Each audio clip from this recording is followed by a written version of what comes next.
Good morning student. मैं MS Nirankari public school से video लेकर कुछ आपके लिए आई हूँ जो कक्षा 1 का हिंदी पढ़ाने। हिंदी है पाखी। चैप्टर है 4।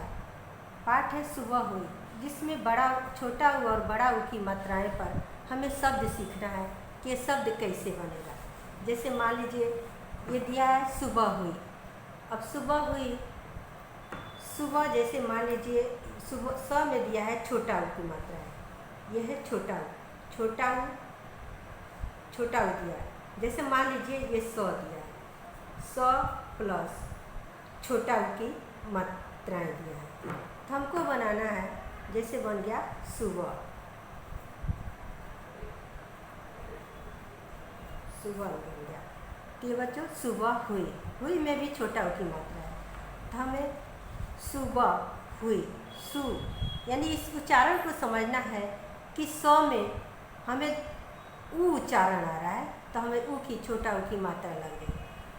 अब आया सूरज निकल आया, सूरज इसमें आया बड़ा उ की मात्रा। जैसे मान लीजिए यह है बड़ा उ प्लस है बड़ा उ, तो हो गया सूरज।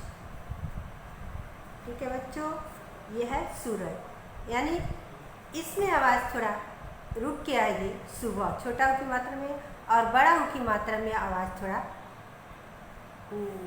जोर आएगी। सुबह निकल आया। अब देखिए, अब 9 में देखिए जैसे दिया है छोटी की मात्रा है। तो छोटी की मात्रा है, इसके पहले मैंने आपको समझा दिया कि छोटी बड़ी की मात्रा है। अभी मैं समझा रहा हूँ कि छोटा उ बड़ा उ की मात्रा है। तब सूरज निकल आया, अब उठ, मुख पर साबुन लगाकर मल, हाथ साफ कर, अब मुलायम दूब पर टहल। बच्चों यानी सुबह टहलने के लिए कहा गया। टहल कर दूध ला, सुबह उठकर दूध पी, सुराही उठाकर जल भर, नहाकर पूजा कर, फिर कविता याद कर। तितली आई फूल खिल गए, मुनमुन आई वह गुलाब लाई, गुलाब लाल था। तो इसमें देखिए बच्चों, जैसे गुलाब में दिया है छोटा उ, आपको समझ में आया कि गौ में छोटा उ तो गुलाब हो गया। और लाल, ल में बड़ा आ की मात्रा है, तो लाल हो गया था। वह बहुत खुश थी, मुनमुन पुजारी को बुला, फिर सुराही का जल पिला, साबुन अमरूद तथा काजू खिला, मदारी ने डुगडुगी बजाई, भालू घूम घूम कर नाच दिखा रहा था।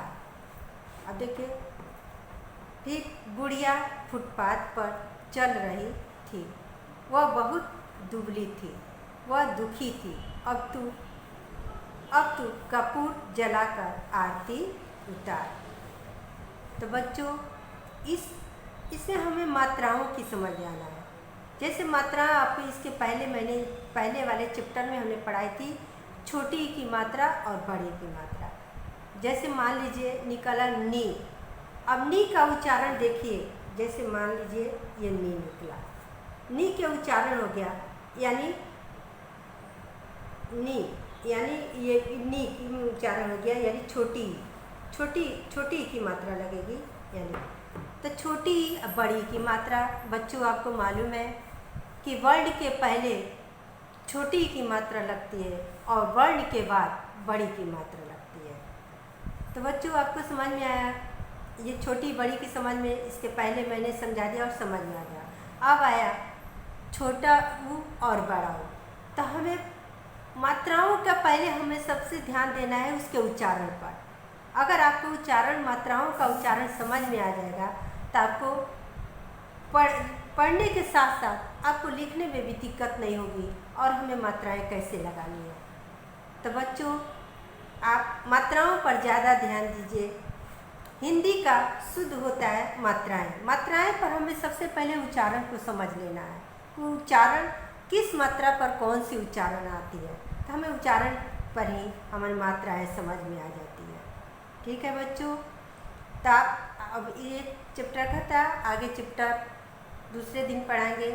बच्चों, अगर आपके ये हिंदी है, अगर आपके पास हिंदी का किताब नहीं है तो बच्चों बिना किताब के थोड़ा समझ में नहीं आएगा। और मान लीजिए मैंने हिंदी को आपको पढ़ा कर समझा, अगर आपके पास किताब रहेगा तो आप उसको रीडिंग लगा दीजिएगा तो आपको पूर्ण तरह से समझ में आ जाएगा। इसे बच्चों आप अवश्य किताब ले लें। Thank you.